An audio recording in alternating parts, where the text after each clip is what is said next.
Black Panther Party.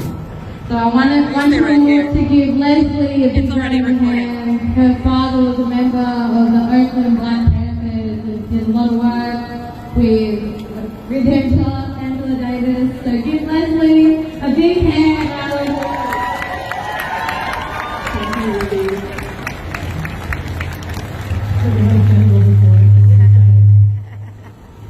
Alright, well, today is the 4th of July.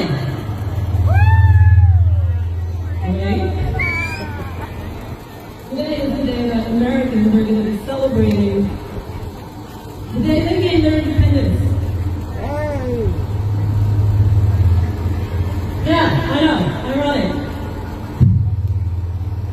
My name is Leslie Cruz Garcia. I'm a U.S. citizen, I'm a Peruvian citizen, and I'm an Australian citizen who has lived in this country for over a decade.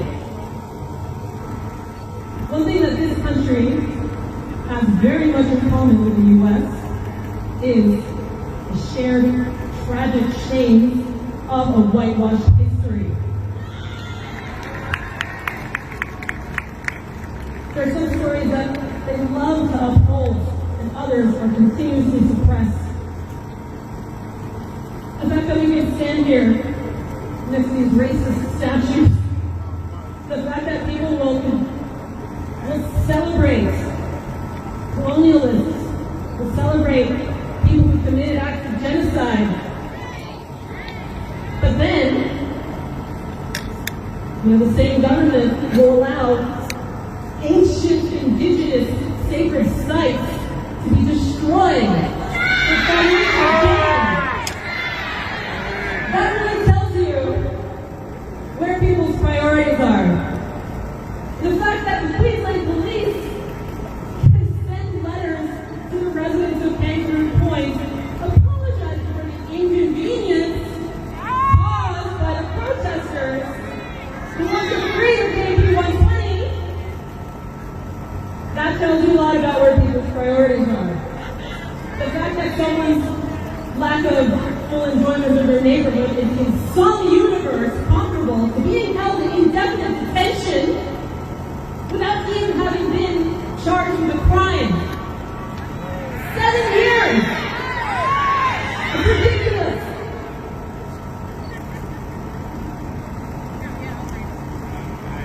A lot of people,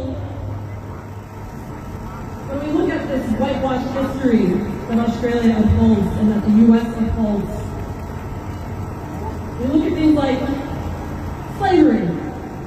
The fact that someone like Scott Morrison, who stands on the world stage representing this country, can just flippantly make remarks about how slavery didn't exist here, that really tells you how big a problem the whitewashing of history has been.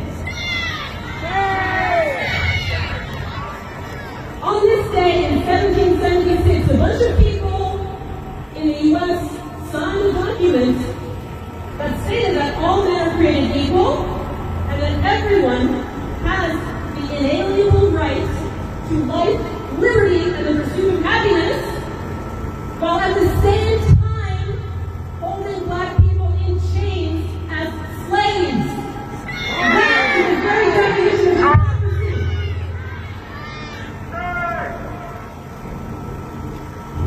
The fact that the media can look at a black person that has been murdered and drag out every bad thing they've ever done in their lives, and those same media outlets can look at a white criminal and talk about everything they could become or every good thing they've done in their lives, tells you how pervasive this idea that black people are inherently criminals,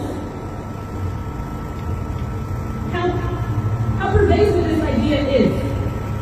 And the fact that when white people commit crimes, it's just a fall from grace.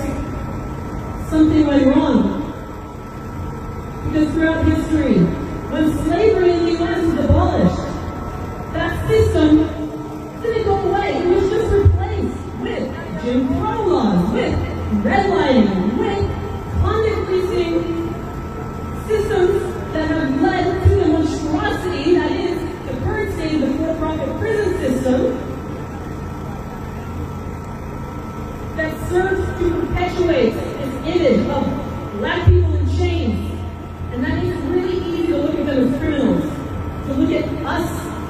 as criminals. People on social media love to share these memes of Dr. Martin Luther King Jr. walking arm in arm with peaceful protesters, showing glowing image of what peaceful protest should look like. What they don't show is the pictures that were taken just a few minutes later. What they don't show is the hoses. They don't show the dogs. They don't show the beating. They don't show the police brutality. They just tell us that we need to just be quiet, just be peaceful, just be nice, and maybe everything will go away. Nah, it doesn't work like that.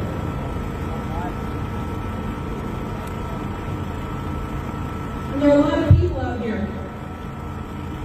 there in the world, who want to be peacekeepers instead of peacemakers. And they're part of the problem too.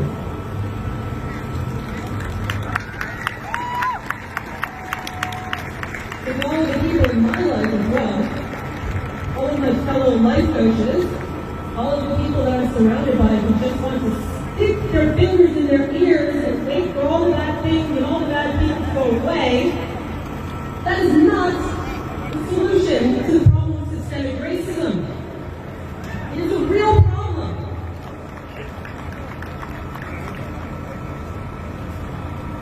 The way to solve the problem is not to pretend that it doesn't exist. The problem needs to be confronted because dismantling systemic racism benefits everyone. The solution is not to move the protests to more convenient locations. The solution is not to wait for all of us to die a quiet, peaceful death. By not being part of the solution, people are choosing to be part of the problem. And that in itself is a huge problem. I've said it before, solidarity is not just a hashtag. And the fact that there's a significantly smaller turnout today than there was, on the big day, that illustrates something pretty interesting as well. What that is, only you can decide.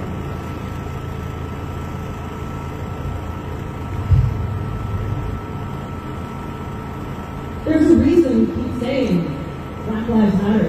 There's a reason these protests need to happen. And they need to continue. Because somehow people still don't get what that means. When people hear Black Lives Matter, they think it's some sort of a threat. Threat against what exactly? It's censoring of the white narrative. This history of white supremacy that's constantly under threat. These systems that have been put in place over the generations that have positioned Black people as a problem that needs to be managed. And that needs to stop.